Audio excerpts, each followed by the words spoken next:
Welcome to DeepWars Battle Report number 10. We're excited to bring you this, our 10th battle report in our DeepWars Shadow Sea series.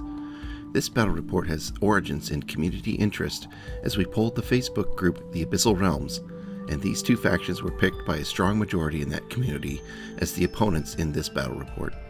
In this game, we pit two 800-point lists for the Nereids of Blood Reef and the Scaly Horde in the shallows of the Shadow Sea to decide who is the master of war beasts and settle their rivalry once and for all.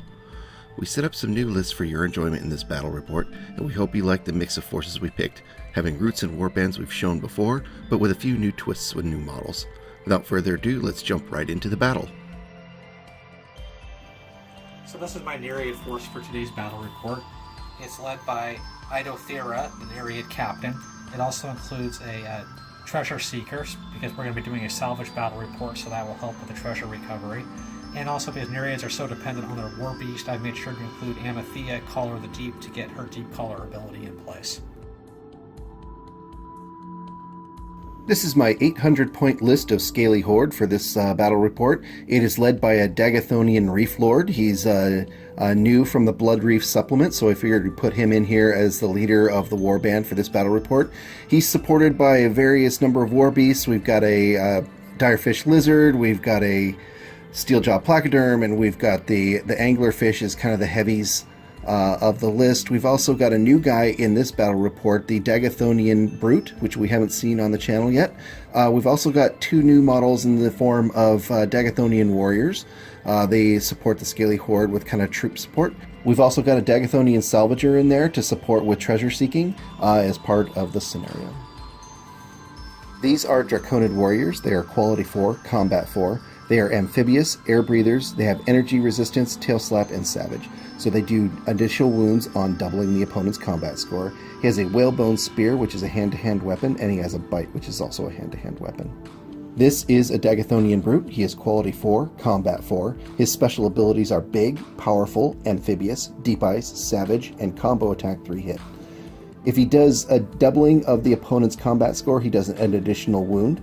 He also can do more attacks based on his actions if he causes a wound, and can do another attack based on one of his other attack profiles.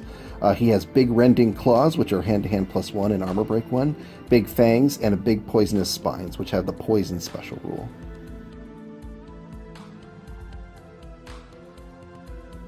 We have set up the table for this battle report. We are playing the salvage scenario from the main rulebook. Our environment is the shallows of the Blood Reef, and we have placed the treasure tokens across the battle field. So one there, one there, one there, there, over here, and one way back there. So John, tell us a little bit about the details on this scenario. The goal in this scenario is to find the Ether treasure, the Ether artifact. Each time you go into base-to-base with the treasure, you can spend an action to search and grab the treasure. Then you roll a dice, and the treasure can either be corroded junk worth 0 victory points, golden treasure worth 1 victory point, ether crystals worth 2, or the ancient artifact, which is worth 4. And plus, if you find the artifact, you get to roll on a table to see what it is. Right. So there are 6 treasures across the battlefield, and we will be battling for supremacy of acquiring each of those treasures. So we are going to roll for attacker defender coming right up. Okay, we are going to roll for attacker and defender. I'm the green die, John is the copper die. All right, so I am the attacker. We're going to come back with our deployment. Okay, we have deployed. So the Scaly Horde won the attacker role, so they'll be going first. So my deployment is pretty straightforward. I put all my war beasts on one flank over here, kind of making a beeline for some treasures with the Deep Caller in support. And over here we've got some of the foot troops, or swimming troops I guess I should say, supported by the Reef Lord right back there. So John, tell us a little bit about your deployment. Pretty straightforward, I take it? Yeah, pretty similar to yours. I've got my captain located centrally to beef out my troops over on one side, and on the other side I've got my war beast with my Deep Caller. Right, makes sense. Okay, we are going to move on to top of turn 1, Scaly Horde. Top of turn 1, Scaly Horde. I'm going to start with a pretty safe quick activation for him. My Deep Caller, so I'm just going to have him move up next to the terrain right there. Next up, I'm going to do a quick activation with the Steeljaw Placoderm. We're going to get right up here next to the treasure. I'm going to put them right there. Next up, I'm going to activate the Anglerfish. We're going to do another quick activation. We're just going to move him up to right there. So next up, I'm going to do some quick activations for my Draconid Warriors. We're just going to move them up. Both of these guys moving up. Move them up to about there.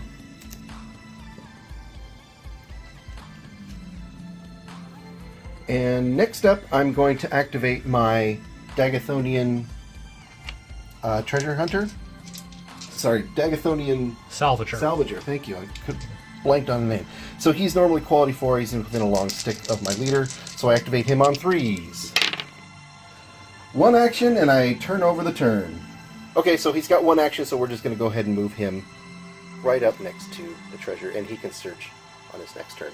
So we're going to hand it over to bottom of turn 1, Nereids. Okay, bottom of turn 1, John. We're heading over to the Nereids. What's happening? First thing I'm going to do is I'm going to do some quick activations. My Sea Enchantress is going to take 1 action to grab onto the Tamatheus Hammerhead Shark so she can get towed. Okay. Then the Shark is going to take its 1 action and do a move. All right, fantastic. Go out to about here. Moving on up. And the Sorceress gets to get towed.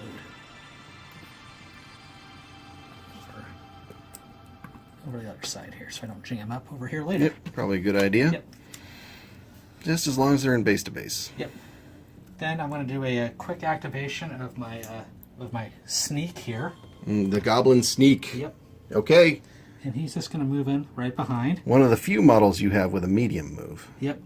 And he has stealth, I believe. So as long as he is base to base with the terrain feature, he is not a big deal in this matchup because you have no range. But right. Anyways. Then I'm going to go over to my Treasure Seeker here. Okay. And I'm going to attempt multiple activations with her. Oh boy, here we go. She is quality 3, but she's in a long stick of my captain, so she activates on 2. Okay, on 2s. 3 successes. All right, fantastic. So I'm going to have her move up.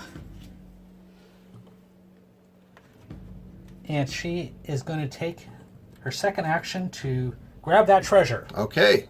Okay, the Nereid Treasure Seeker rolling on that dice. You get +1 on the table. Let's see what you get. She got a 3, so that is a golden treasure. A golden treasure. And you've got 1 more action on her. So I'm going to do a move with her carrying that treasure. All right. And I'm going to run her... Try to run her over to the other one, maybe? Yeah, that's kind of what I'm thinking about. I might get lazy here. Yeah, I'm going to get a little lazy. I'll run her over to this one. All right. She is carrying this treasure. Okay, John, what's next? I'm going to activate my Triton Berserker. Okay. And one thing you have to be aware of with Berserker is he does have the Berserk special rule, but right now he can't see anybody because there's only 2 long sticks of visibility in the table. Right. But he has quality 3, so he activates on 2s due to the proximity to the captain. All right, here we go. 3 successes. All right. So let's see here. I wonder.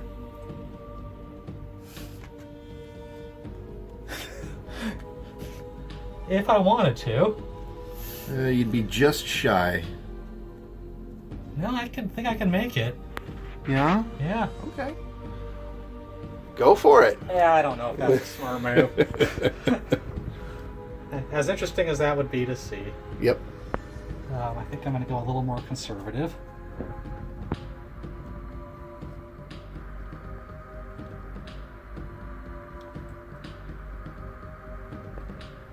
And I think I'm going to move him over to here. All right. And I'm going to have him evade. Evade, okay. Actually, I won't have him evade because he got no range. That's true. So I'll just not move important. Over there. All right, and just use the 2 actions out of your 3. Yep. All right, John, what's next? I'm just going to do a quick activation for my Reef Guardian here. Okay. Kind of move her up. Get her in position. Okay, fair enough. And then I'm going to move my quick activation for my captain to kind of keep her centrally located to all this stuff. There you go. I know my Triton's out of range, but that's okay. What are you going to do? Yep. That's what he does, like you do. Then I'm going to do one quick activation Sea Serpent. And get it moved up here. And then I'm going to try multiple activation on that Sea Serpent. All right. So quality 4, but close to my deep color, so 3. On 3s. Here we go. 2 successes. All right. Yep, I was keep thinking of quality 2. So, No, no worries. Yeah. So actually, that was 2. That was 1 success and 2 failures. So that's 1 action and then turn the turn over. Yep. I'll be okay with Yeah, that. we mistook that for a 3 and it was actually a 2. So 1 action. That's it. And that is the bottom of turn 2.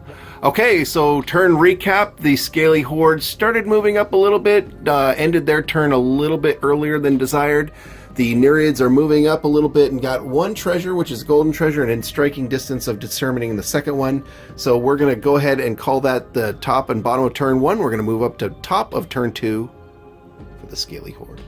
Okay, top of turn 2, Scaly Horde. The Salvager, Dagathonian Salvager, is touching that treasure, so he's just going to go ahead and do a quick activation and determine what that treasure is. So I'm going to roll my d6 and add 1 because he's got the salvage special rule, and let's see what we get. Got a 3. Golden treasure. So that is a golden treasure. Okay, next up we're going to go to the Draconiid Warriors, and we're just going to do some quick activations again, just get these guys continuing to move up the board. Put him right there. Single action, quick activation. Next up, I'm going to go to my Draconiid Sea Demon Shaman. He is a spellcaster, and I'm going to have him channel spell points. He's within a long stick of my leader, so he channels them on 2s. So 2 spell points, and he stays put while he's thinking about what he's going to cast. Okay, we're going to go to my Anglerfish next. We're going to do another quick activation. We're just going to move him up. Get him out of the way. Put him right there. Next up, we're going to do the Direfish Lizard. He is quality 3. He's within a long stick of the deep color, so he activates on 2s. So 3 actions. And he is a long stick move, and he is maneuverable, so he can go around terrain features.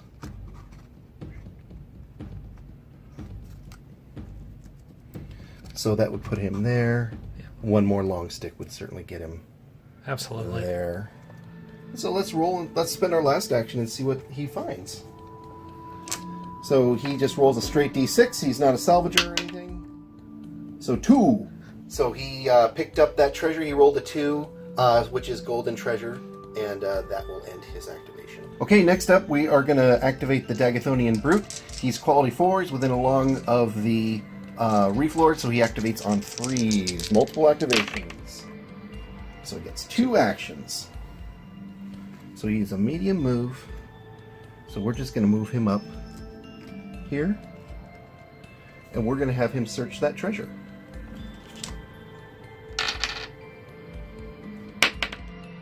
Junk. Junk. Worthless junk.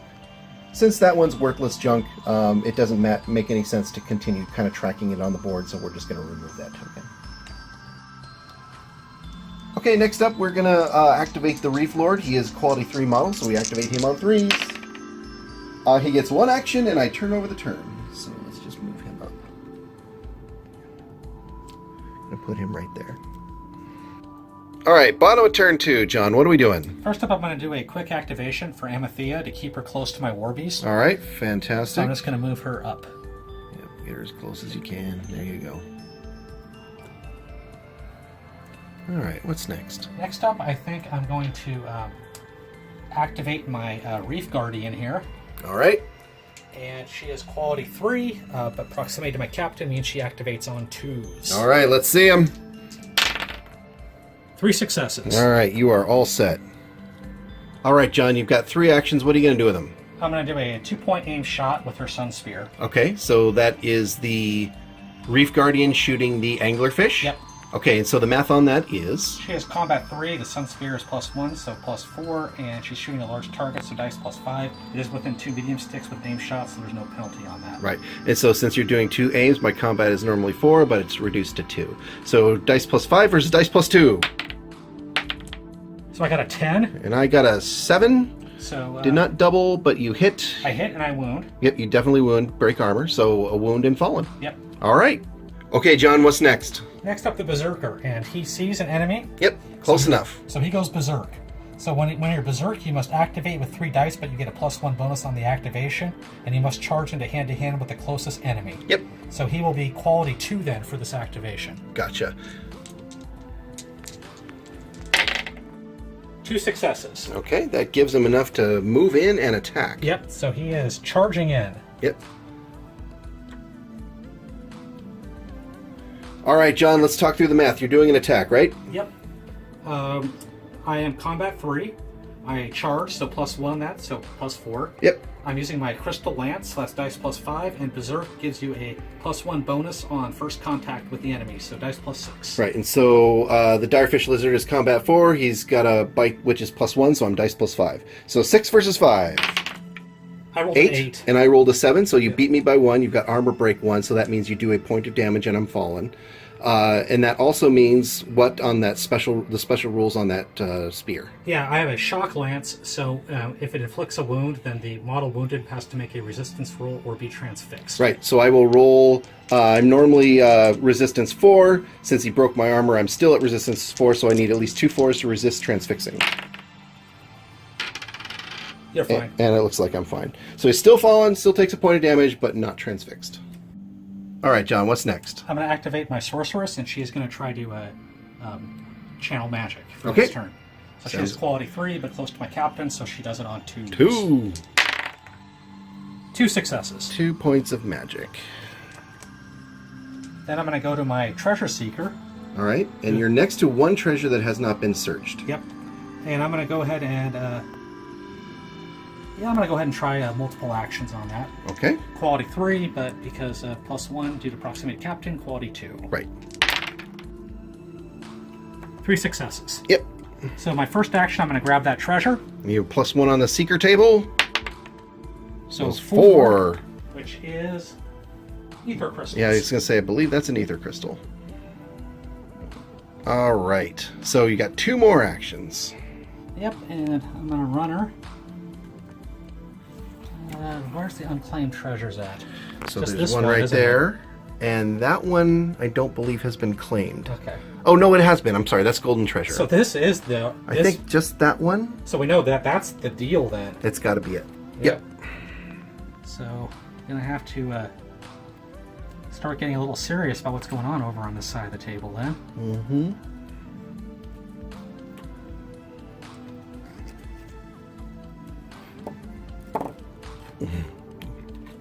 Way the heck downtown. Yep.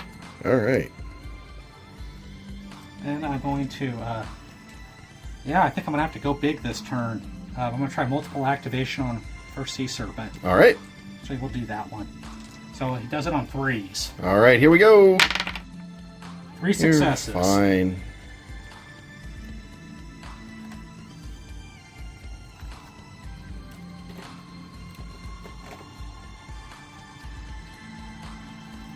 So that is 2 to get in, and Yep. he has 1 left to attack. Yep. All right, so your Sea Serpent is attacking that Draconian Warrior. What's the dice math? My Sea Serpent is combat 4. He is big, so +1 for that, so +5. His poison bite is also +1, so +6, and he rushed, so +2 on that, so dice +8. Yep, so the Draconian Warrior is just dice +4. He's got no bonus on his weapon, so 8 plus versus 4. Here we go. I got a 9. Ooh, I got a 7, so you beat me by... 2. Okay, so that was 9 versus 7, so you beat me by 2. I had armor 2, but you also have armor break 1, so that is a point of damage and fallen. And we need to roll for some poison stuff, right? Deadly poison. If it causes a wound, defender must roll resistance check at -2 with 2 successes or is poisoned. Must resist each turn, no actions. When activated, 2 successes equals cure, 3 failures equals 2 wounds. Okay, so he's resistance 5 minus 2, so it never gets worse than a 6, so I need 6s, at least 2 6s to resist this poison. Nope, so he is poisoned. All right, John, what's next? I'm going to attempt multiple activations on my next Sea Serpent. All right, 2s? 3s. 3s, gotcha. Almost heroic. but Yeah, not quite. close. 2 successes. All right.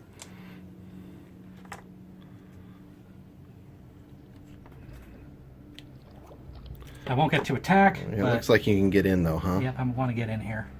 So he's going to be stuck. The bases are a little clunky, but they're base to base. Oh, okay. I want him base to base with him.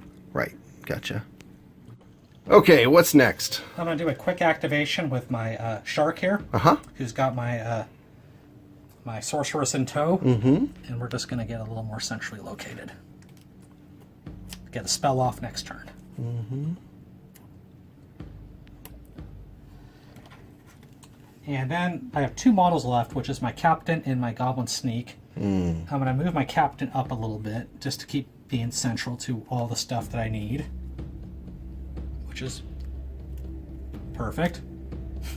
Nice. I'm well out of range here, but that, whatever. Right. And now I'm going to attempt multiple activations on my goblin. I think that's the last one? Yep. All right, here we go. He's quality 4. He's within a long stick of my captain, so he activates on 3. Threes. 2 of them. 2 actions. He is going to run up.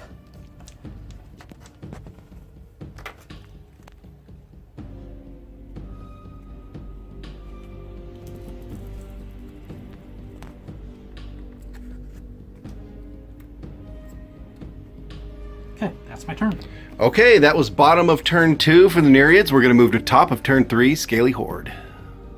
Okay, top of turn 3, Scaly Horde. We took that one a little bit on the chin. I've got 3 models that are fallen, and I need to kind of rebound from that. So we know that this treasure over here is the one with the ancient artifact.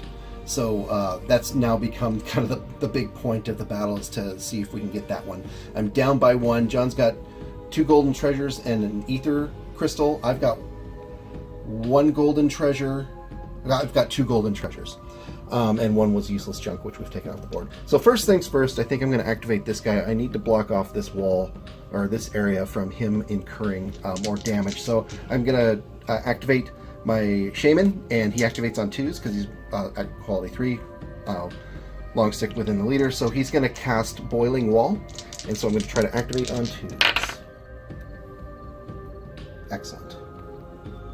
Okay, so we successfully cast the Boiling Wall from the Draconic Sea Demon Shaman. The center of it is there. I'm using 3 power points out of my 5. So here's the middle of it, and I have it going in this direction to try to capture as many of John's characters as possible. It's still going to tag my guy, so we'll see what happens there. And the end of it is here, so that's the Guardian? Captain. Yep. So the captain's in it as well as my own guy. That leaves me with 2 more points of things that I can do with. I think I'll apply that towards movement. So based on that, I am going to move him 2 movement sticks this way to get him out of range of the dangerous people. So we're just going to put him right there. So I'm going to do a quick activation with him. We're just simply just going to kind of get him moving this way. Get him out of the way of everybody. Take his treasure with him. Okay, next up I'm going to do my Direfish Lizard. He's within a long stick of my Deep Collar. So I'm going to go ahead and try to activate him on 2s. So 2 actions. Okay, next up I'm going to activate my Direfish Lizard. So he got 2 actions there. So he's going to go ahead and stand up as his first action. And he's going to do an attack. So no movement, no charging bonuses. So this turn he is combat 4 with +1 for his bite. And I believe you are combat 4? Combat 3, but +1 for my weapon. Right. Yep. So we're dice 5 versus 4. Here we go.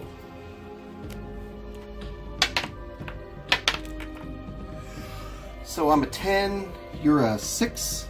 Yep. I do not double you. I'm sure I broke your armor. Yep. So I take a wound and am fallen. Yep.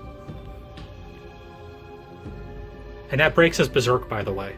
Gotcha. Yep. Okay, so I'm going to do a quick activation with my Reef Lord. We're just going to move him up.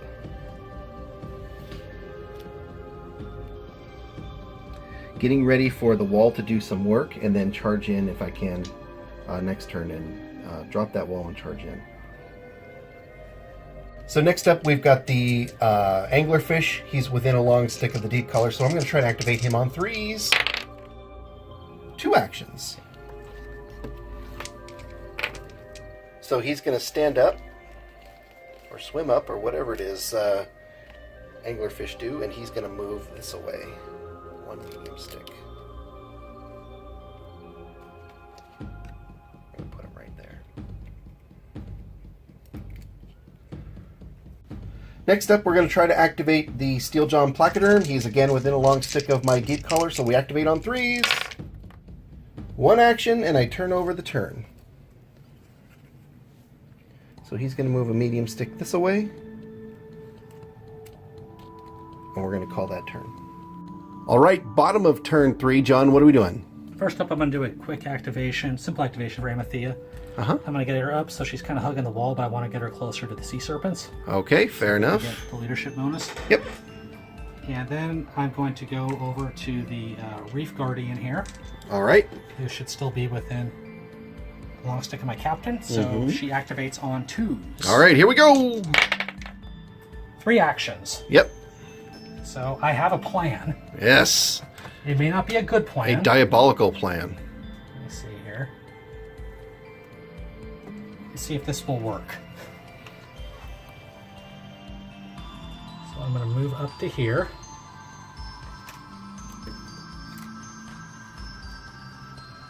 My Reef Guardian is going to do an aim shot at the Placoderm. Okay. So I am combat 3.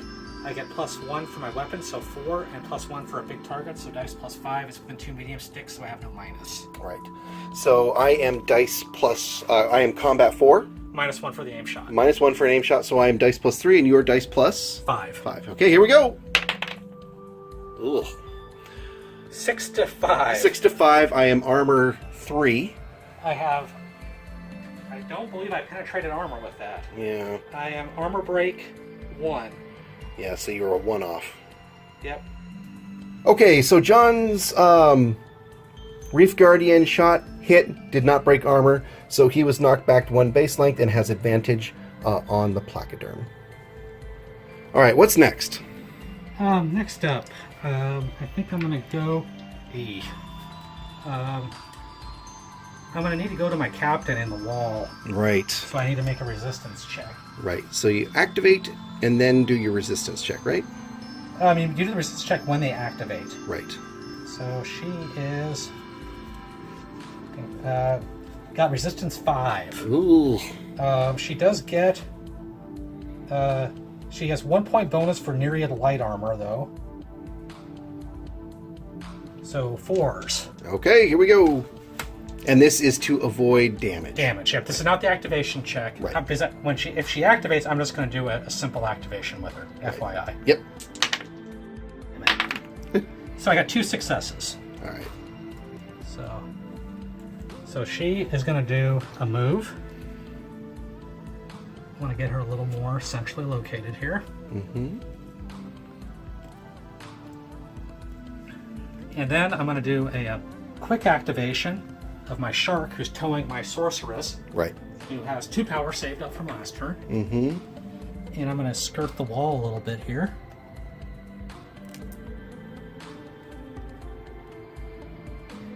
Sure.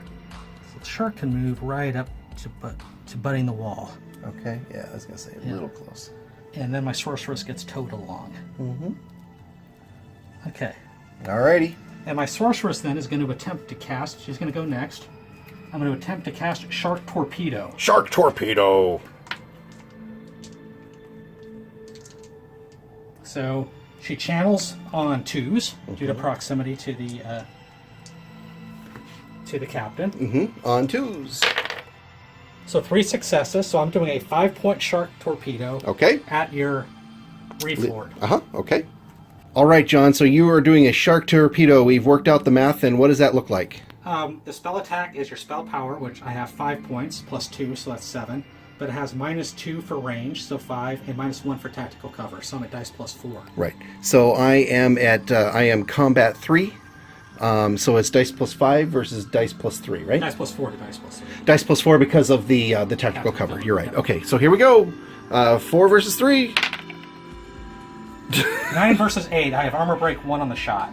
So it was 9 versus 8. Yep. You have armor break 1 and I have armor 2, so the score's equal. So he is hit and he takes 1 point of damage and is fallen. All right, John, what's next?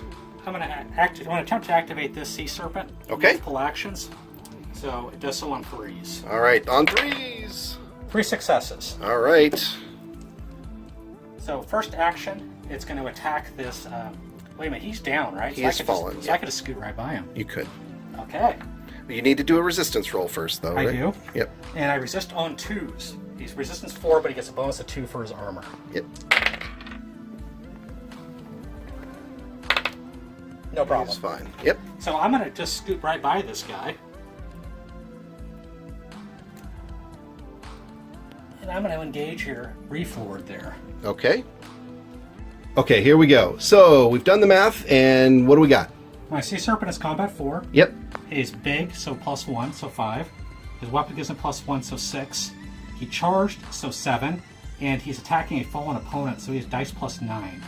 Yep, and so the Reef Lord is combat 3. His weapon gives him no bonus other than reach, but that doesn't matter in this scenario. So he is receiving a charge, so he is dice... Mighty Blow. Mighty Blow, excuse me. He's receiving a Mighty Blow, so he is dice -1. So he has dice +2 total. So 9 versus 2? 12. 7. Did not double Did you. not double. So that means he still takes another wound and is fallen. And is still poisoned. fallen, and we need to roll for some resistance on poison, right? Yep. So he's -2 on the resistance check for deadly poison.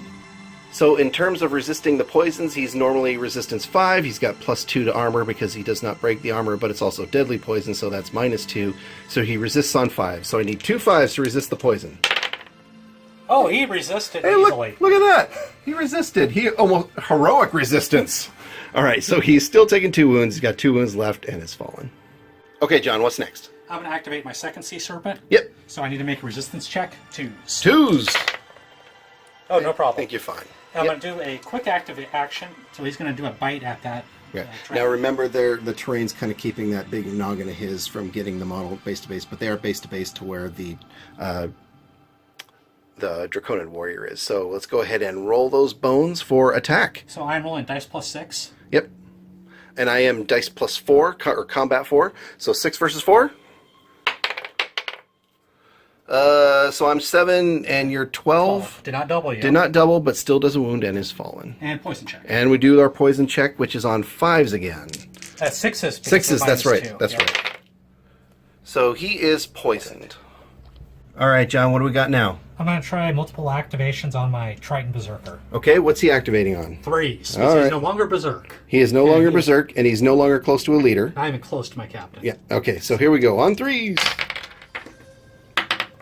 2 successes. All right, you're good. So he's going to stand up and he's going to take a swing at your Direfish Lizard. Okay, same numbers as before, right? But just remember, his weapon has reach, so even Yep. if you beat me, I do not take damage on it. Right, so I'm combat 5 and I'm total. combat 4. Right, so here we go. 5 versus 4. I got a 10. And I got a 8, so you hit me, and I think you do a wound. I do, and you need to check for transfixing. Okay, he is resistance 4.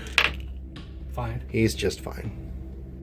Okay, John, I think you got one model left. Yep, my Sea Goblin Sneak here, our Saw Blade Sneak. Yep. He's going to attempt multiple activations. Okay. Quality 4, but he's close to my captain, so he activates on 3. On 3. 2. You got 2 actions on him. So, yeah, he's going to go into the wall, though. So I'm All right. going to need to make a resistance check when he comes into contact with the wall, I believe. Yep, you sure will. So he is resistance 5, but he has +1 for his armor. So he resists on 4s. Okay, resisting two on 4s. 4s. Yep, I he's fine. think you're just fine. So I'm going to have him move.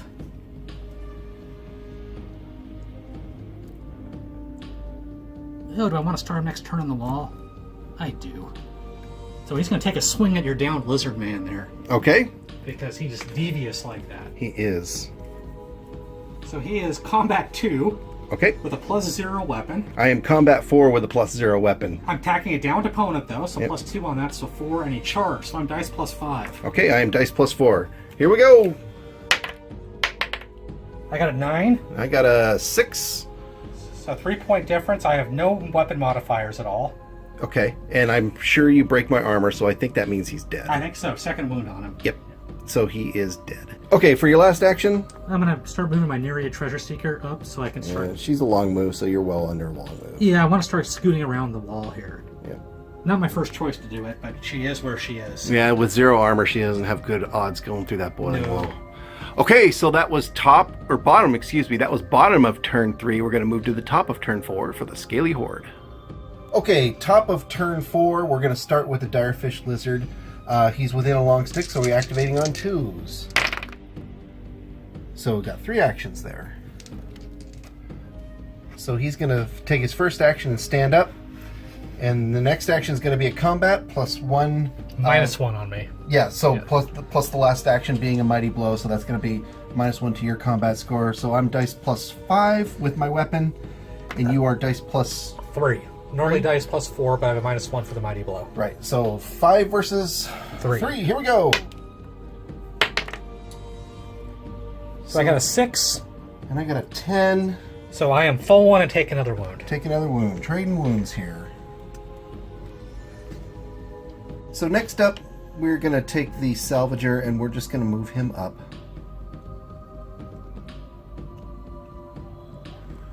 Is mine the wall? Yeah. Well, I can't decide if I want to move him there. I'm going to move him back up here. I'm just going to move him up in here. Kind of get him out of the way. Let's treasure with him. So next up, I'm going to activate the Brute. He's within a long stick of the leader, so he activates on 3s. So 2 actions. So what are you thinking with him? So we're going to move up and support the leader and do an attack. Okay. So we're going to attack with the Brute. So he is combat 4 plus 1 for the charge plus 1 for his fangs. So he is dice plus 6, and John, I believe you're dice plus 5? Yep, dice plus All right, 5. Here we go. So you beat me by 1. Beat you by 1. Is there an armor break involved in that? He has armor break 1. So I hit you, but I did not break armor because you've got armor 2. So we basically knocked back and he stops at the scenery, but he is now out of base to base with both of them. So next up, I'm going to activate my Deep Color. We're going to do a quick activation, and we're just going to move him a little bit closer so he's in range of the anglerfish. Let's just double check. Yeah, we're good. Okay, so next up, I'm going to activate that warrior, and I'm going to do a quick activation and just try to stand up. So check for poison. And I have to check for poison. So that is rolling on 6s, right? Yep. So failed. Yep, he failed. Failed on 2 dice, so he takes a wound. So he takes a wound. He was already wounded. So that means he's dead. Yep, he is dead. Next up, we're going to do the anglerfish. He's within a long stick of the Deep Collar, so we're going to activate him on 3s. So 2 actions. Yep. Which is really all I need. We're just going to move him in to base. Now remember, he's actually a little bit closer, but we're just going to do that. We're going to move him into base with the Sea Serpent. Okay, so the anglerfish is combat 4. He's huge. That gives him +1 because the Sea Serpent is large, so he's 1 size bigger. He has got a toothy bite, which is +1, and he charged, so that's another +1, so he is dice +7. John, I believe your 4 + 1 is 5? Yep, dice plus 5. All right, 7 versus 5. 8 versus 6. 8 versus 6. I have- I am armor break 3. So I do take a wound on You that. take a wound and are fallen. Since I did a wound in hand-to-hand, I'm going to do his gulp special rule, which means that he is being chewed up in his toothy maw, and he has to take strength checks and take actions to try to break away from that. So that Sea Serpent is now gulped. Okay, so next up, I'm going to activate my Placoderm, Steeljaw Placoderm. So he activates on 3s due to proximity to the Deep Collar. Lots of 3s, so 3 actions. Okay, so I've got 3 actions with this guy, so we're just going to take those 2 medium stick movement, and we're going to move in to attack the Reef Guardian. So the Steeljaw Placoderm is combat 4, +1 because he's big, +1 for the for his weapon to bite, and +2 because of the rush, so he's combat dice +8. And John, I believe you are dice +3. 3. Yep. Okay, 8 versus 3. 10 versus 6. Did not double. Did not double, but Knocked down and take a wound. knock down and take a wound. So for the Sea Demon Shaman, we're just going to do a quick activation, and we're going to move him yonder. Get him a little bit closer to the leader. And now we're going to do a multiple activation on the Reef Lord. He activates on 3s. So 2 actions. Okay, so since the Reef Lord got 2 actions, and remember the Sea Serpent got knocked back from the Brute's attack, so he's no longer engaged in combat. So his first action is to stand up. His second action is going to be to just kind of mosey on out of the way so the Sea Serpent doesn't have a line of sight to attack him. So we're just going to kind of go there-ish. Probably around there-ish. Let's call that good. All right, bottom of turn 4, we're moving on to the Nereids. John, what are we going to do first? I'm going to move Amathea up a little bit. Kind of hug the wall, but I want to get within a long stick of both sea serpents. Okay. So you're using that long stick to sort of figure out your control range there. Yep. So I want to make sure that I can keep giving them my bonuses to activations. Sure. Yep. Okay. Then I'm going to go to my sorceress. All right. Who's going to attempt to cast a Sharkpedo again. Sharkpedo. So she is within a long stick of my captain, so she casts on 2s. 2s, here we go. 3 successes. Yep. So still, that is more than a long stick away. Yep. Or I could do. That's firing a melee, which is weird. Yep. Remember that Sea Serpent is gulped, but still technically a melee. So I'm going to do it at the Dagathonian Brute. The Brute, okay. So my base is 2. I have 3 points though. So Right. dice plus 5. I have -2 for range. So dice plus 3, plus 1 for a large target. So I'm a dice plus 4. So we're both at dice plus 4 then. Yep. Right. Okay, here we go. 4 versus 4. I got a 10. You got a 10 and I got a 9. So the Brute has armor of 1. So he is broke through the armor, so 1 point of damage unfallen. Okay, next up. I think I'm going to do a simple action on my Sea Serpent here, which is I'm going to do a sliding attack on that downed Dagathonian Brute. Okay, and you are still within the wall, I believe. Or are you? Yep, you should be still within the wall. So I need to make 2s. Yep, you need a resistance roll of 2s.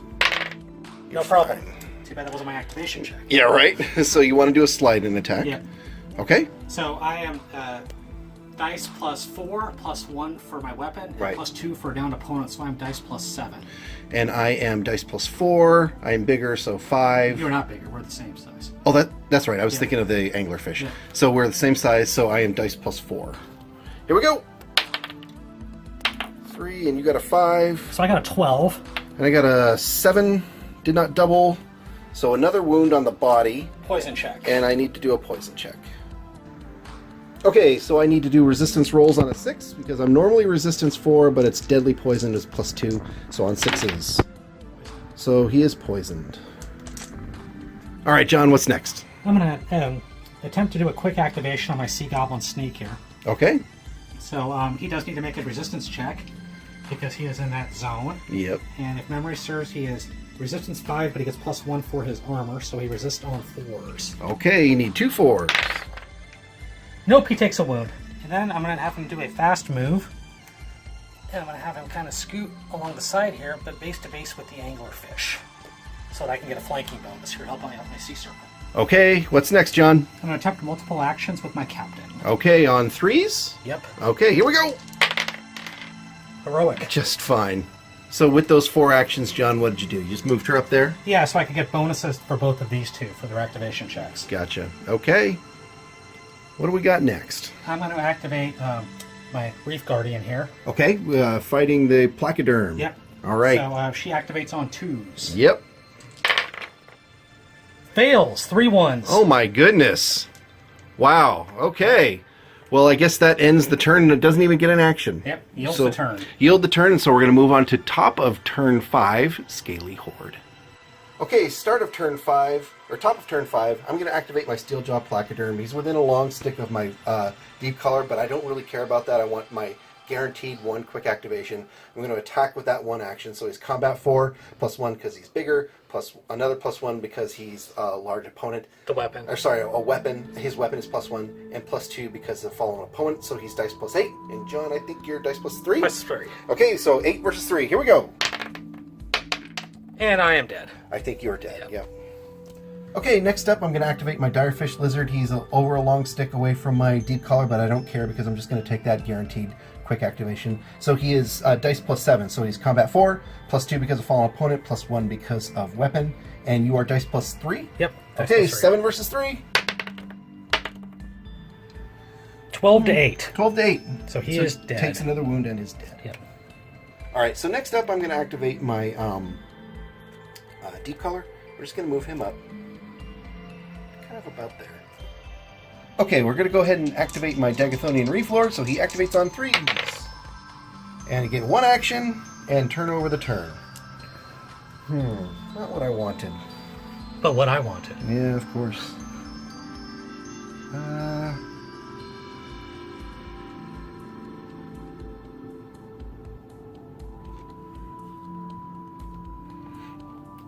guess we just put him right there. Okay. Okay, John, bottom of the turn, Nereids. Where are we going first? I'm going to do this Serpent. Yep. He's going to attempt multiple action activation. Okay. 3s. On 3s. You're fine. 3 of them. But is it 2 or 3? There we go. Yep. So, because he's knocked down, Yep. I'm going to disengage here. And I'm going to go over to the anglerfish. Mm-hmm. And you do need to make your resistance roll. I do. 2s. Fine. You're fine. So now I'm going to take a bite on the anglerfish. Mighty blow. Okay. So I am dice +4, +1 for the bite, so 5, +2 because I have more flanking models than you do. So I'm a dice +7, and I charge, so dice +8. Okay. And so I am combat 4 and +1 because I'm bigger and +1 because of my toothy bite. -1 for mighty blow. And -1 for mighty blow, so I am dice +6, I want to say? Yes. Yep, dice +6. And I'm dice +8. Okay, here we go. 6 versus 8. Ooh. So I am 11 and you are 7. 7. So No, it's 9, sorry. 9, yep. Yep. So I beat you by 2. Yep. Your I have armor. I have 2 armor. So actually the anglerfish is armor break 3. So I went through the armor and so that sea serpent takes a wound and is fallen. So it's important to remember that this sea serpent is gulped and has taken a wound. Yep. That sea serpent on the right is just attacked. Yep. And has taken a wound and It's is fallen. Yeah. So I'm going to go over to my captain here. All right, Captain. Attempt multiple actions. Here we go on. 3s. How'd you do? 3 successes. All right, fantastic. So I'm going to do all 3 moves, most likely. And that's where I want to... I'll go up a little more here to get the Treasure Seeker as well. Okay. That's good. All right. Then my Sorceress is going to attempt to cast a Shark Torpedo at your... The Brute? Yep. Yep, okay. So get it on 2s. Right, you got to cast your roll to get your spell. 3 successes. You're just fine. So that is a 3 spell points, +2 for the spell is 5, -2 for range, so and +1 for big target. So I'm at dice +3. Right. So my Dagathonian Brute is dice +4. Sure, on the range. Yeah. Okay, so 3 versus 4? Yep, I'm gonna run that again just real fast. 5 -2 is 3, +1. I'm at 4. Yep. Yep. Dice plus. So 4 each. Yeah, 4 each. or Okay, 4 each. 4 all. Yeah, fallen Okay. doesn't affect the ranged attacks. So. Yep. Here we go. Miss. Yep. All right. Okay, John. What's next? Next, I'm going to activate my other Sea Serpent. The one on the left there. Yep. These 3s. 3. 6, 4, 5. Okay, so that is a regular activation of 3 actions. So he is the guy that's gulped. So, Yep, so I gotta try to. I have to spend 1 action immediately to Yep. make the strength check. If I fail it, he takes a wound. Right. But I still have 2 actions after it. right. So But you're still gulped if you make it. yeah, I'm still golden if I make it. Right. Did you get 2 5s? Nope. So he takes a wound. So he takes a wound. That puts him down to 2 wounds. They have 3 wounds, so there's 1 wound left. 1 wound left, and now you've got 2 more actions. And I'm gonna attempt a mighty blow. Okay. Okay, so the dice on that is, John, you are dice +5. Yes. Right? Because you're combat 4 plus 1 for your weapon. I am dice plus 5 as well, so combat 4 plus 1 because I'm bigger. But you did a mighty blow, so I'm minus 1, so I don't get to do my weapon. It works out to dice plus 5 on either side. So 5 versus 5. Here we go! I got a 9. I got a... Not a 9. I got a 6. So I think you did a wound. Yep. And I am... That would make me fallen. And now I need to do a resistance roll against your poison. Yep. So I resist on 4s. He's normally resistance 2, but minus 2 because of the deadly poison. So 4s. Wow. Heroic resistance, if such a thing existed. So no poison, but I do take the wound and am fallen. Next up, I'm going to activate my goblin. Okay.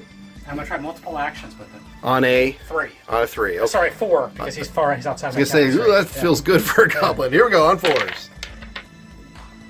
He may have failed completely. Yep. Nope, one action. One action. So he's going to try to stick your anglerfish. Okay. So that will end your turn, but you still get one action. So I actually get flanking back. So the goblin is going to take that one action and attack the anglerfish, so we're both dice plus 6. I'm 4, combat 4, plus 1 because I'm bigger, plus 1 because of my weapon, and you are 2.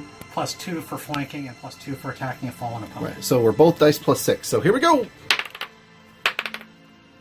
You win, but you're knocked down, so nothing happens. Right. So that combat, basically nothing happens, because you cannot counterattack on a fallen opponent, or a fallen attacker. So that guy failed his activation, so that is the end of that turn. Yep. We're going to move on to the next turn. Top of next turn, Scaly Horde. First up, I'm going to activate him. We're just going to move him a little bit closer to the action, because all of the monsters are going to start heading this way. So that leaves this the Direfish Lizard a little bit out of position with him, but that's okay. He activates on 3s anyways. So make sure that we're still within a long stick of each of my beasties, and that's good. Okay, next up I'm going to activate the Anglerfish. So he is fallen, but he's within a long stick of my Deep Collar, so I'm going to try to activate him on 3s. One action. Turn ends. And turn ends. And he stands up. And he stands up. Okay, John, we're over to your turn now. What do you feel like is first? I think I've got to go to the Fallen Sea Serpent. Okay, he activates on 3s. 3s. Let's see what happens. Oh my. He stands up and my turn ends. Okay. So last turn we didn't get much either on John's or my side, so I think I've got to be getting my guys into the game. So I'm just going to do a quick activation here on the Placoderm. First action, right there.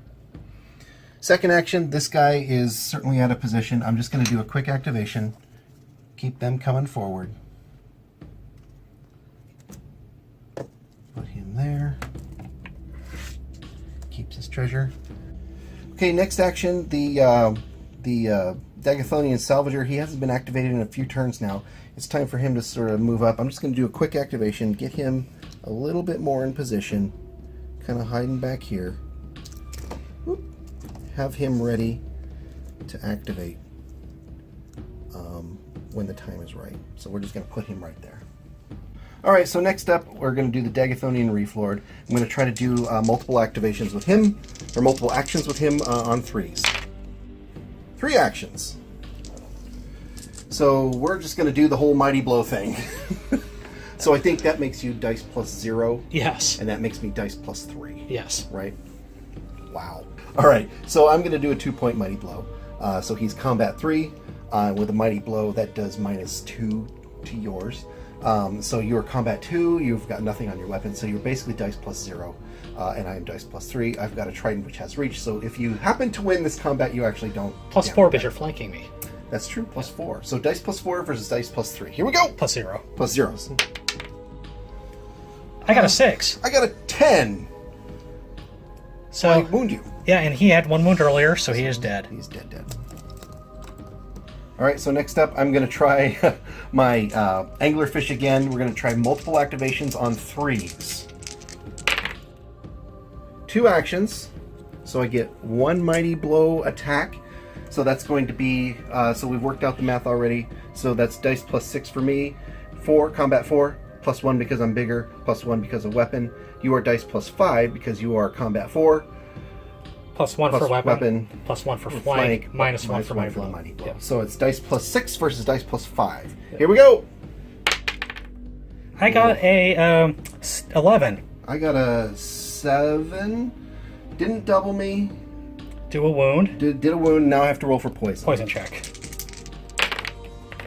Fine. I needed 4s, right? 4s. Yep. So he's just fine. Not poisoned, but does do another wound and is fallen. Yep. Okay, so I'm going to activate this guy. He's going to move back again. Just kind of get back here. Hiding away from the action. So I'm going to try to do multiple activations with my Dagathonian Deep Collar. I'll need 3s. Got 3 actions, so I don't think I need to really use all of them. I'm just going to move him back up here. Yeah, easy. Just going to kind of keep him out of the way. Again, checking. Yeah, we're good. And keep him there, kind of out of the action. Okay, last up is my Dagathonian Brute. He is poisoned, and so I need to do my poison check, and I think I need 6s, right? Yep. So he is dead. Yep. Boy, he dead. That's a gruesome death. Because he took 2 wounds. Okay, so he's taken more wounds than he actually has, so that means he's a gruesome death. So everybody of mine, every living thing of mine within a long stick needs to take a morale check. So that means these 3 guys right here. Using the newly published morale rules. Right. In the updated 2.5 rulebook. That's right. And so what that means is... You make a test off will, Mm-hmm. and if you get 2 successes, nothing happens. Okay. If you have 2 failures, I believe that you make 1 movement to the closest table edge. That's right. And if 3 you- failures is 2 movements. Yep. Right. But you no longer flee off the table on these, which is very important. That's right. So that is definitely an update to the 2.5 rules. So let's start with the Dagathonian Reef Lord. He has got a will of 2. So I need at least 2 2s here for him not to do anything. So he appears to be fine. So for the next up is the Anglerfish. His will is 4. So I need 2 4s not to do anything. Oh, he's He appears to be fine. fine. Now last is the Salvager. and his will is 4. So same thing. You need 2 4s in order to not do anything. So he got 3 failures. So he runs Moves that way. Two movement sticks of his towards the closest table edge. And I will say that that is a lot less bad than they used to be. Yes, the new improved morale rules are certainly much more beneficial in terms of keeping your warband on the table. So, not ideal, but not terrible either. I don't think that was bad for you at all, other than the dead guy. But Well, yeah, the guy's dead, but that's what happens. All right, John. Top of Nereid turn. Where are you going first? this Sea Serpent has 1 wound left. The one that's been gulped and has 1 wound left. So first I'm going to do is the resistance check, Right, because you're still in the thing. and I'm fine. Yep. So first up, John has to do a strength check. Let's see what happens there. He dies. Wow. Okay, so that guy finally dies in the maw of the anglerfish, and he is dead. All right, John. What is next? My Sea Serpent's going to attack the anglerfish. Okay, makes sense. So what's the dice on that? I am dice +4 for combat, +1 for weapon is 5, +2 for attacking a fallen opponent is dice +7. Right. And so I'm combat 4, +1 because I'm bigger, +1 because of my bite. So I'm dice +6. 7 versus 6. Here we go. I got a 10. I got a 7. So you hit me, Do a wound. do a check for wound, and I got to poison. check for poison on 4s. You are not poisoned. I am not poisoned, but I still take another wound, so I'm down to 1 wound left, and I'm still fallen. Yep. I'm going to do a quick activation of my Treasure Seeker. Okay? I'm just trying to keep her back with the treasures. Yep. Probably wise. Then I'm going to do a quick activation of my Shark. So I'm trying to get line of sight going on for my Gonna drag. Sorceress. So now I can see. Wait, the sorceress is being dragged by... Sorceress is being dragged by the Shark. Has been Okay. since the start of the game. Oh, okay, Yeah. gotcha. So now I believe that I can see your Reef Lord. Okay. So I'm going to attempt to cast my my Shark Torpedo. Torpedo, okay. So I need 2s. Yes. 2 successes. Yep. So that is a 4-point shark torpedo. All right. You are just over 1 long stick away. So a 2 points shark torpedo is +4 on the attack roll, -2 for range, so I'm at dice +2. Okay, and so I am combat 3? Yep. So it's 3 versus 2. Yep. Here we go! 6 total. I got an 8. 8 total. And that does have an armor break on it. Okay, he's got armor 2, I believe. It is armor break 1. And Okay. I beat you by 2, so I believe that gets through. Okay, so that means that the Reef Lord just took another point of damage and is fallen. All right, John, what's next? I'm just going to do some quick activations here. Okay. I'm just going to move. I want to stay within long range of the Serpent. Gotcha. And then I'm going to move my captain over here. That's my turn.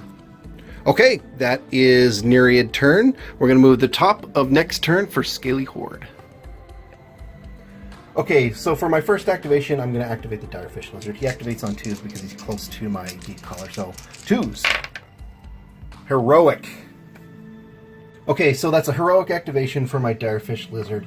That gives him 4 actions, so we've already done the measuring, so that means that since he's a swimmer and maneuverable, he can go through the terrain and whatnot. We've already done the measurement, so that means he can go there and have 2 actions left. So what I'm going to do is use one of the remaining actions to do a combat action and 1 more to do a mighty blow. Okay, so we've worked out the dice math for the Direfish Lizard. He's combat 4, +1 for his weapon, +2 for rush. That's +7.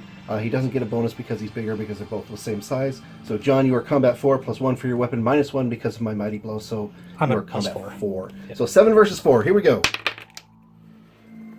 So, I'm at 11. I'm at 9. So, I definitely did a wound. Do you have armor break? I have armor 2. I have armor break 1. I don't know that it matters, though. Right? If you're at 11 and I'm at 9, it does not. Right. Yeah, and I'm armor break 1 as well. Okay. Alright, so 1 more wound and fallen. Yeah. Yeah. Okay, so next up, I'm going to activate my Steeljaw Placoderm. We're going to do a quick activation. We're just going to get up a little bit closer. I'm also going to do a quick activation with my Deep Collar, and we're just going to move him just a little bit closer because I want to keep that Deep Color bonus bubble going. It doesn't need to be quite that close. Alright, so now it's decision time.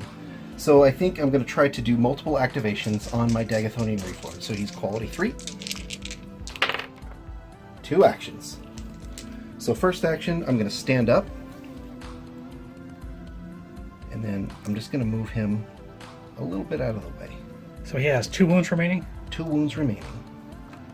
And we're just going to kind of move him a little bit out of the way. Alright, so next up, I'm going to activate my Anglerfish. So again, close to the Deep Collar, he activates on 3s. 3 actions. So he's going to stand up and do a mighty blow against Fallen Serpent. the Fallen Serpent. The Anglerfish is going to do a mighty blow. So math on him, he's dice +9, and the Serpent is dice +4. Let's go ahead and see what happens. 10, 11 versus 7. The Serpent is dead. Yep, 1 wound and is dead. Okay, and with that Sea Serpent being killed, that triggers a morale test for more than 50% of the warband, or 50% or more of the warband being killed. So John's got some morale checks to do. Where do you want to start? Let's start with the Shark. Okay, Shark, what do you need? It is Will 4, so I need 4. So Need- he's probably off the table. Right. Yep, Shark is off the table. So, and the key here is, and read the rules very carefully, when you hold on to the Shark, it takes 0 actions to let go. So that means it's like, help me pronounce? Well, it's towing. So Right. Simopolia. Simopolia can let go with 0 actions, and so that does not drag her off the board. And we're going to do her next. Okay. 23s. Fine. You're just fine, We'll go to the Captain next. which is Yep. here. She is Will 3 also. All right, let's see what happens. Fine. Just fine. And then we'll go to Amathea. Yep. She is Will 3. Yep. Fine. Just fine. And then your Treasure Seeker. Also will 3. Okay. Fine. Just fine. Okay, so that could have been much, much worse, but you did really good with those rolls, so most of your warband is still on the table. And that is the conclusion of that attack from the Scaly Horde. All right, and for my last activation, I'm going to do a quick activation, and we're just going to kind of move him a little bit more into safety. Get him away from those fast-moving Nereids. And that is the bottom of the turn for the Scaly Horde. Okay, moving over to the bottom of the turn for John's Nereids. John, what's first? I'm going to have my Sorceress here. My Enchantress Samapolia is going to try to cast Whale Tail. Whale Tail! And I believe that I will do so on the anglerfish? Yep. Okay. He's sitting on 1 wound, so you need what to do 2s this? to cast the 2s? spell. Okay. 3 successes. Yep. So that spell actually has a blast radius. Blast radius. So the spell attack on that is 3 successes is +1, so that's dice +4, +5 because I'm shooting at a large target. Yep. So dice +5, -1 for shooting through tactical cover. Right. So I'm rolling dice +4 and has a short stick blast radius, which I believe will hit the dire fish lizard and that guy, but not your placoderm. Okay. Whale tail. So his whale comes out and just thumps. Smashes everybody, huh? Okay. Okay, so we're going to resolve that whale tail attack. We're going to start with the anglerfish, so it's dice +4 versus dice +4. I got a 10. You got a 10, and I got a 8. That is armor break 2. So he is only armor 1, so that was his last wound, so the anglerfish is now dead. The dire fish lizard has to defend against a 9. Okay, and so the dire fish lizard is combat 4. So Got a 9. Yep. I have armor break 2 on it. And I am armor 1. So the dire fish lizard is also dead. Yep. So he is dead. All right, and what's next? Reef Lord. Okay, so he is a 9 and I am combat 3. 9. 9. Armor break 2. Okay, so the Reef Lord gets knocked back, and you have advantage. Placoderm does not have well 2 though. No. So I've lost more than half my warband, so I need to start taking morale checks. We're going to start with the Reef Lord. He's will 2. So he moves one movement stick towards the closest table edge. So he ran towards the closest table edge. The Placoderm's will is 4, so I need 4s. So he moves 1 medium stick towards the closest table edge, which is there. Put him right there. Okay, next up for the morale check is the Deep Caller. He's a will of 3. He's just fine. And the Sea Demon Shaman is a will of 3. Oh, see ya. So he is just off the table. He runs away. And the Salvager, will of 4. He looks like he's just fine. So that is it for the morale check. The whale definitely scared a lot of people off. So that means that the boiling wall goes down since the shaman is off the table, so that wall is going to fall down. All right, John, that was pretty impressive show with the whale tail. What's next then? I'm going to try to activate Amathea with multiple actions. Okay. She's quality 3, but she's close to my captain, so she activates on 2s. Okay, here we go. 3 successes. Mm-hmm. So my plan is that she's going to run up and grab this treasure. Which we know has to be the ancient artifact. And we need to see which artifact it is. All right, John, let's roll to see what that is. Okay, so first roll is a 3, which on the table translates as a 2 because these are D3s. Right. And the second one is also a 3. So that is a golden trident, which I could summon 100 points of predatory sea creatures once per battle. I assume you have to use an action for that or something? It says use 1 action to summon 100 points of sea creatures. Right. You know, I might consider doing that Yep. at some point, but right now my goal here is to get as far away with that ether crystal or that treasure, that golden trident, as I possibly can. So you had 3 actions, you swam up, got it, Got and it, swam back is your 3rd. Yep. Yep. Okay. So you got 2 more models left, I think? Yep. And my goal right now is to kind of kite as much as I possibly can because I don't like that placoderm back there. Yeah. And I don't want to throw any of my models with treasures, and bad exercise. So I'm going to try to activate my Treasure Seeker here. And I'm just going to do a quick one. Yep. And I'm just going to move her way back.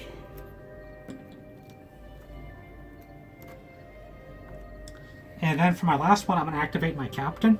And I'm just going to provide a little cover to my person carrying the artifact. Right. That's my turn. All right. That is the end of that turn. We're going to go to top of the next turn for the Scaly Horde.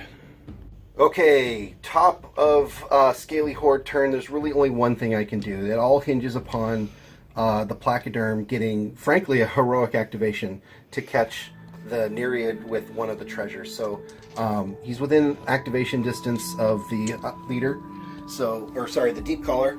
So I basically need to get a heroic activation in order to affect the game here. So here we go, activating the Placoderm on 3d6. So no, I got 2 actions, but I don't think that's enough gas to get... Okay, so I got my 2 actions. I can't catch anybody with those 2 actions, but I'm just going to try to get as close as humanly possible, or as aquatic creature as possible to get there. So next up, I've got my deep caller. It's within a long stick of my leader, so activates on 3s.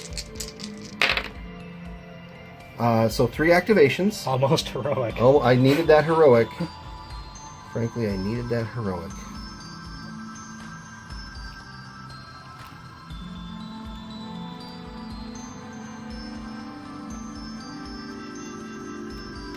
I think I got enough gas to get in the tank to actually get in combat with you. With my captain there. With your captain there, but I can't actually do any actions. Yeah. All right.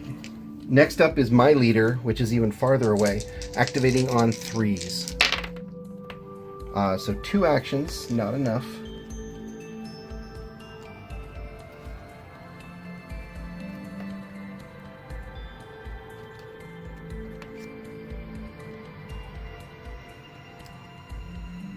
Put it right there. And might as well go for broke. Activating on 4s. Almost heroic. Yes. There we go. So 1, 2, put it right there. All right, and that is my turn. Okay, we're going down to the bitter end on this game. John, what's your first activation on top of your turn? I'm going to activate Amethea. Okay. Quality 3, but close to my captain, so she activates on 2s. On 2s. 3 successes. actions. Okay, so John activated his deep caller your deep caller and ran off with the ether treasure, and so there's literally no way that I can get over there. So I think we're just going to go ahead and call the game. Okay, so the score for that game is as follows, John. You had 1 ether treasure, which is worth 2 victory points, and 2 golden treasures, right? I had 1 golden treasure. 1 golden treasure. That's okay. worth 1 victory point. Okay. And but I had the ancient artifact, right, which is worth 4 victory points. Right. And so I had, I believe, 2 golden treasures. One from my... Actually, I didn't have that in possession because my guy died. But if we assume that they grabbed it because they were greedy, because he is greedy. At best, I had 2 points from 2 golden treasures. So I think the score is 3... There's also 5 victory points for the side with the largest number of golden treasures, ether crystals, and ancient artifacts held at the end of the battle. Right. I had 3. Right, and I had 2. So I think, that is a pretty strong Nereid victory.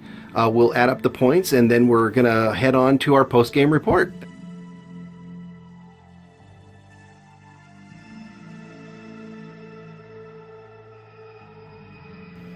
Okay, this is the post-game analysis for this battle report. This is our 10th battle report for DeepWars and Shadowsea, and I can say with confidence that this was probably one of the closest, most hardest-fought games that we've played in DeepWars. John, would you agree with that? I would think so, because I think just in the chatter you and I had, we both felt like we were losing. So we both played this entire game feeling like we were on the back foot. I don't know that that was ever consistently true throughout the whole game. I think there were points where you were ahead, and then there was points where I was ahead, and I think again, DeepWars is a fantastically back and forth game. You're never really truly out of the game, and I think one of the things that we can talk about a little bit as we do this post game is that the new morale rules I think are fantastic, way better implementation of that than before. That's a good point. One I hadn't really thought about was some of our other games, which felt much more one-sided. How much that can be attributed to several bad morale checks. You lose your leader, or you lose half your warband. It's very likely that your entire warband is going to either flee off the table or get to the point where you're ineffective. And I think kudos to AMG. I think they've done a fantastic job of kind of tightening up that rule. I'm very happy to see that. It's like I don't dread that moment in the game now. But let's get back to the meat of this particular game. So this was an 800-point list game of Nereids versus Scaly Horde. And this is one of those battle reports that has been really requested a lot, particularly on the Abyssal Realms Facebook page. And people have been requesting this for a long time, and I'm very happy to bring this to you guys. So I hope you enjoyed this battle.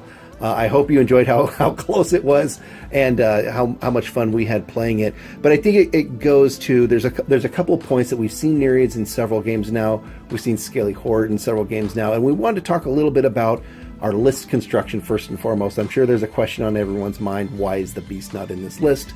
And I think we've played these two factions enough to where we can really talk about strengths and weaknesses. So, John, let's talk a little bit about your Nereid list and what your thought process was behind it and why no Beast. Well, the Beast was omitted just because we've used him on every Nereid battle report in the past. And we just had kind of had a discussion of what would the Nereids do without the Beast? Because the Beast forces your opponent into a tough question. Right. Which is you have to put resources into killing the Beast or he will have a massive impact on the game. Right. And he's incredibly points efficient. Very much so. Yep. You can run him against almost any model in this game and it's at least competitive. Right. And so when we were thinking about this particular battle, John and I had a lot of back and forth in terms of what we wanted these lists to be. Mostly a couple of thoughts on our end, just so you guys are aware. We try to mix up the lists a little bit. We do have kind of standard cores of lists that we feel like, these are good representations of the faction, or these are kind of fun models and whatnot. But, these are, combat-focused battle reports for the most part. Sometimes we have things where we're capturing objectives or not. And, we do see some of the cream rising to the top in terms of some of the models that do more work than others. But to John's point, the Beast is very points efficient. We talked a lot about, you and I talked a lot about pitting the Beast of Blood Reef versus Cathan, the Ravenous. And so, Cathan being 245 points and the Beast being, 106? 106 points. I think, while that would be a very interesting matchup, and maybe we'll do that matchup sometime in the future, I think it really that battle becomes very much let's just put the two super heavies in the ring and see who decks the other one first. But thoughts on that? Well, having said that, pretty much every battle we've used Beast, he has died. Yeah. But the issue is that... The carnage he does. Yeah, because it's not like you kill him before he makes contact with the enemy. He has always made contact. He's always had an impact on the game. Right. Even if he only has 1 or 2 wounds left, he's still extraordinarily dangerous. Right. He is definitely a force to be reckoned with. And I know in every game that I've played against the Nereids, he is first and foremost on my mind when I go up against them. So if you guys have questions as to why the Beast wasn't in this one, we just want to make sure that we were very transparent about that. And it wasn't not that we don't love him. He's a fantastic model, fantastic addition to the Nereids. But we want to mix it up so you guys don't feel like you're seeing the same battle over and over again. It's really for you, the viewers, to kind of get a good look at the factions as a whole. Let's talk about this matchup. We did the salvage rule or salvage scenario, which I believe advantages the Nereids. I think a little bit due to their speed. Yeah. The speed and the high quality. They can zip across the table and grab those treasures. Now, having said that, I believe that you actually captured more treasures than I did. I believe I did, which is kind of a first. Yes. Hold on. Right. So this scenario, with the 6 treasure tokens out there, probably slightly favored by the Nereids, just frankly due to their speed, right? I would agree with that. Yeah, I think everything, or most things on the Nereid list having a long move and good quality, particularly if you add leaders and deep colors, really benefits them. And now your use of the wall was nice, though, because Nereids don't have very good resistances, and that hamstrung me pretty heavily. It did, and it would be interesting to see if you tried to go through there, if you would have survived or not, but I put that wall up there because you were coming in so fast. I feel like I had to block you out. Once we discovered that was the Ether Crystal Treasure, it's like, okay, my Draconic CDM Shaman was in the perfect position. Thankfully, he put up that wall, and I think that really helped me quite a bit. Having said that, I made a mistake there, which is I forgot that it does not require an action to let go of the shark. Right. And I should have sent the shark in to provide a little more muscle on that part of the table. And Yeah. that was my screw up on that. I think he could have definitely done some work. It was interesting watching the anglerfish kind of hold on to those two sea serpents for many turns, even though we had a bunch of flubbed activations. That anglerfish does a lot of work, and he's really good for the points, and he's obviously he's a beautiful model, but I always enjoy putting him in a Scaly Horde list. So let's talk a little. So yeah, I think let's talk a little bit more about the scenario. I think the treasure moving off the table near the end there was no way that I could catch that. Catch those treasures coming off the board. So I think this. It was clearly a Nereid victory. I think their speed helped them a lot. And I was kind of going into this like, I don't know how I'm going to manage the Nereid speed and their quality with their buffs, right? Yeah. They've got good quality, particularly when they've got leadership buffs, which you did a great job of managing. It's really, I think it's a little bit harder for the Scaly Horde because their average quality, particularly on the war beasts, is quality 4. You can get a deep collar or a leader to kind of bring that back down, but there's a huge difference when you're activating on 3s versus 2s. And granted, Nereid war beasts suffer from that same issue, right? Except for the mantis shrimp, which is a quality 3. Right. But yeah, it's always tough when you're like towards the end when I flubbed a bunch of activation rolls. When you really need. Because Nereids do need their beasts to do a lot of the heavy lifting. That's true. Although I will say, I think the Scaly Horde. And I don't want to make it sound like I did not expect them to do well. I think they surprised me in the sense that they did a little bit better than I was expecting them to do. They held into that fight. Like early in the game, I felt like maybe Nereids were advantaged, but when I finally got the anglerfish stuck in, and then the Direfish Lizard swooped in with that heroic activation, that really swung things, at least perceived in my book. Really swung things in favor of the Scaly Horde. But then you came back with that spell. Let's talk about that spell. Wow. Nereid Magic. That was that. If I hadn't have gotten that off, and that was a long shot. That was pretty clutch. That was I was thinking when I saw the situation and how close the models were. Yep. I knew that was my only play that I had left. Right, and I don't know that you had really good odds on that, but you pulled it out. Terrible odds. Yeah, you had pretty bad odds on that. But it really worked in your favor, because had that not happened, I think pretty much all my war beasts and whatnot would have come in, and I don't know that your guys could have done anything about it. No, I would have lost the game. Yeah, for sure. That was the one thing that kept me in the game, was that spell. Yeah, I think so too. So my MVP model is the Nereid Sea Enchantress. Yes. And I will say that's not the first time that she's won me a game. Yeah. She's always been a clutch piece. Yeah, and it's interesting in terms of MVPs on the Scaly Horde side. I've always been a huge fan of the Direfish Lizards because they're so fast and they're maneuverable. The thing about the Dire, and they can do a lot of work. And I've always used them as kind of guided missiles. You go in there and you try to get in the backfield and you try to do some disruption. He did a little bit of a blow by blow with the Berserker, and that ended up being in his favor, and that was all fine and dandy.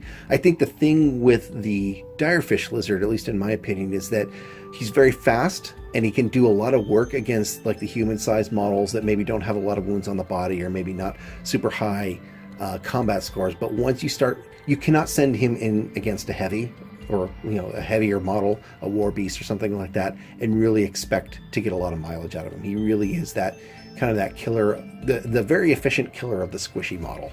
And he doesn't like things like when he was trading punches with that Trident Berserker. Right. That's not really what he wants to be doing. No, it really isn't. He doesn't have enough armor to hang into that fight particularly well. He doesn't have a high enough combat to get past any models that have really good combat scores or significant weapons. He's really great when he just comes in from downtown against a smaller model and just kind of either does the mighty blow or just comes in from the unexpected angle. That's really his strength. Now the anglerfish, I'm always happy when I put him in. He does a lot of work. He really tied up those two sea serpents particularly well. I'm starting to contemplate maybe hitting another one of those guys, but the challenge with him is he is such a big target. He's easier to hit, so if you've got ranged weapons, I think he did really well against the Nereids. I think he did too. But I don't know that he's going to be always good with other factions, particularly factions with good shooting. Yeah, and to be honest too, though, if you had rolled one, and you were rolling 4-ups on those poison checks. That was pretty amazing. Yeah, you have 50% odds on that. One bad poison check, and he's in a lot of trouble. We need to talk about those sea serpents. Holy crap. The deadly poison on those is phenomenal. It is game-changing. Having 2 in a list is really, really powerful. I put the Dagathonian Brute in this list. He's got deadly poison as well. We didn't really see that come into action because this he game. got poisoned. Because he got poisoned himself. So it's really like, who's going to get poisoned first? But he can do a lot of work himself. But that is such an incredibly powerful mechanic. And it is really good against Scaly Horde. It is also, I believe, really good against Nereids. Yeah. Is that they suffer the same weaknesses to it. So. Yeah. I think overall, when we talk about how this game and how the balance was, I think the thing that, again, we've talked about this a little bit before, but I think Scaly Horde's biggest struggle is how to manage that kind of standard quality 4 stuff. So I put the Reef Lord in there to really boost the non-war beasts, and I had the Deep Caller in to boost the war beasts, of course. But you're still the thing that you as a Scaly Horde player need to constantly be paying attention to is, even with leadership support, you're activating on 3s at best, and that is you always get really nervous when you're activating on a quality 4 model. Activating on quality 3 is much better, but you're still going to flub that a third of the time. You actually, I think, get burned more often with quality 3 because you're more likely to attempt multiple activations. Yeah, it kind of lulls you into a false sense of security. Ooh, I'm going to... Then you roll a 1 and a 2, and you're like, okay, well, that turns over. Now, granted, I think that Nereids and Scaly Hordes are very similar as armies go because they both have a lot of quality 4 war beasts. Yep. The difference is that Nereids have less raw combat stats, but they have better movement and quality stats. Right. It would be and we were kind of talking about this before we started talking about the post-game analysis. It'd be very interesting to sort of see a matchup with Nereids. We always play on a 3x3 table. It would be very interesting, John and I were talking, it'd be very interesting to explore playing Nereids on a 2x2 table where they've got less places to hide. Because, your captain, particularly with the heroic activation, kind of zipping back and forth. I remember on our first battle report when the treasure seeker got the double movement artifact, the double movement artifact, and just kind of bouncing around like Speedy Gonzalez. That was just amazing. The speed is just blinding. But overall, I think this was a fantastic game. I'm glad that we played it. This was the one matchup again that people were really kind of requesting. So I hope that you guys enjoyed it. Any other thoughts that we want to talk about on this battle report, John? I think we covered everything. Yeah, I think so too. All right, folks. Well, thanks again for watching. If you like what you see, please like and subscribe to my YouTube channel, crankyoldgamer.net. Please comment on the YouTube videos. We really like hearing what you guys have to say. If you've got something you like about it, please let us know. If you have a friend that has some questions about DeepWars or Shadowsea, please point them towards these videos and get them involved. It's a great game. It's a lot of fun. Give us a like or a subscription on YouTube. Give us a like on Facebook, Cranky Old Gamer. We've also got a blog, crankyoldgamer.net, and we're associated with the Mandolly Variety Show. So if you ever check that out, go give that a look as well. So again, thank you for watching. Hope you enjoyed it, and let us know what you think, and we'll see you next time.